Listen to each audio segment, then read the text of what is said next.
everyone, my name's Emma. I'm with my boyfriend Luke. We are going to be talking about our relationship and with me having epilepsy, any questions Luke had, and how does he react to the news of my epilepsy and how do we go around our relationship with my epilepsy. Bit of information about my epilepsy. I had my first seizure at 2. I was diagnosed at 7. I have absent seizures that last for a few seconds.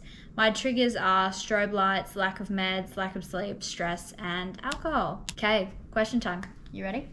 Radio. How did you tell Luke about your epilepsy? I think it was on fourth night in Kentucky. We just talked about what we do for work, any volunteer work we do, and I started talking about my work for Epilepsy Action Australia and what made me start volunteering for them. What was your reaction to my epilepsy? Well, to be truthful, it was a little bit overwhelming, purely for me, not really knowing that much about epilepsy to start with. Obviously, I knew it was photosensitivity to light, strobing effects, any sort of real flash can cause a seizure. But I suppose if you know what it is, you know how to control it, you know how to look after it. And the precautions. And the precautions of it. It's something manageable. So, yes, it was a bit of a surprise at first, but I've adjusted to it now and we continue on with our lives. And we haven't had that many big issues with my epilepsy in the past 6 months, have we? No. As we said, we take precautions, but it's all good.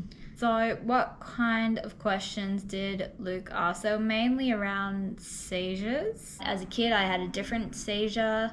Now with my absent ones, Luke's questions mainly revolved around them. I know if Emma has a different seizure to her absent ones, a tonic-clonic seizure, I know to call the ambulance, time how long the seizure goes for, call her neurologist.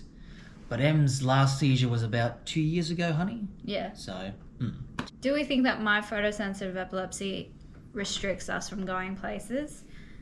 Not really. Oh, it's sort of half and half. We're not really into music festivals. No.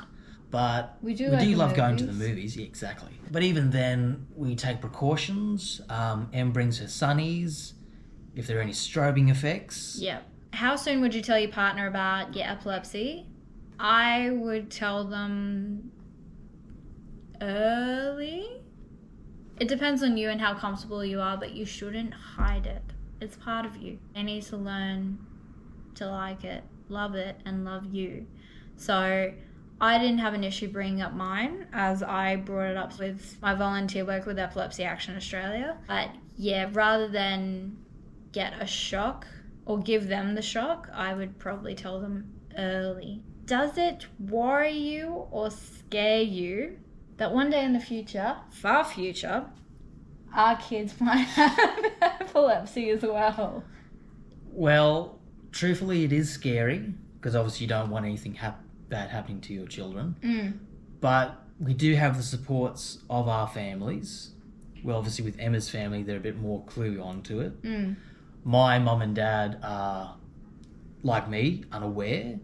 But we're reading over all the information that's possible. We are taking precautions in the future if that happens. Yeah. But we have the support around us, and also, guys, you can find more information on pregnancy and kids with epilepsy on Epilepsy Action Australia's website. But again, futuristic question. Yes, futuristic question. There is guilt on my end of the fact that my epilepsy does come from my side of the family, but with the fact that we have a great support team, it helps us a lot more. Now, last question. Does some of the facts about my epilepsy scare you? As I've stated before, of course. We could be having a nice meal together. We could just be watching a movie on the couch and I could be staring into space, not reacting. And I'm just thinking, oh, she's just having just a moment. She's just in her head. And then... Or she's fallen asleep. That too. Yes, obviously then I could turn my back, go outside for something or other, and then come back in and she's on the floor and... But again, that's not my kind of seizures. Mine are absent seizures, but who knows, for me to have a big seizure, it's got to be a matter of connecting the dots. So lack of sleep, lack of meds, lots of stress, and like watching a movie with a lot of strobe lights, then maybe. But hey, it's been 2 years since that. So on a good roll. Guys, thanks for watching this. Keep an eye out for any other videos that Epilepsy Action is putting out for our vlogs. And be sure to have a look on Epilepsy Action Australia's website if you ever need. Thanks. Bye.